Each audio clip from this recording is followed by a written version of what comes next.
A Blackfoot man is putting foot to pavement and making his way across the gem state in the name of charity. Our Logan McDougall has more from the Arco Desert.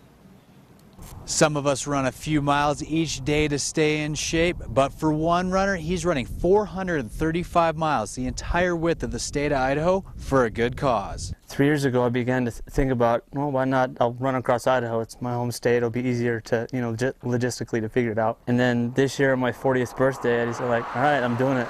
2 or 3 months ago, I got talking to my little sister, and that's when she told me about the Tenley Foundation. Calling the trek Mike's Extra Mile, Blackfoot ultramarathoner Mike Evans has trudged up Idaho's mountains, through the valleys, and everything in between, helping to raise money and awareness for the Tenley Foundation. The organization helps to offset the financial burden of families with children fighting cancer, offering assistance for travel and medical costs. So I figure if folks want to follow some crazy nut job that's doing what I'm doing, they're going to ask why, and so I needed a higher purpose to do this. And every day, or not a day goes by that I don't think about those kids. And the family's situation is one Mike knows well.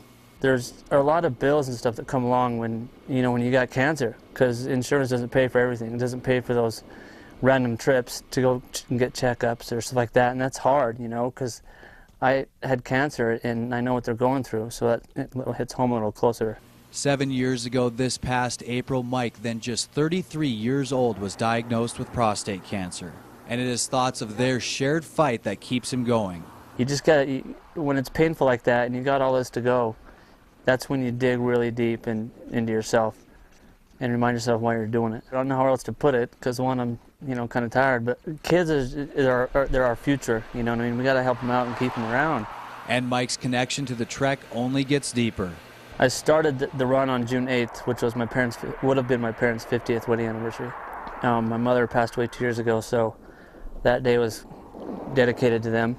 And then Sunday, luckily, I was originally going to finish Saturday, but Sunday happens to be Father's Day, so that's kind of cool. My dad's going to be there. He's been here the whole time, so another day to dedicate to my dad and all that he's done for me. Logan McDougall, KPVI News 6. Mike made his way into Idaho Falls this evening and will be finishing up the run over the next 2 days. Saturday, he'll be making his way from Idaho Falls to Swan Valley, and for the last leg, he'll be going from Swan Valley to Victor. And if you'd like to join him, to cheer him on and to offer words of encouragement, you can find the link to Mike's Extra Mile and the Tenley Foundation on this story on our website at kpvi.com.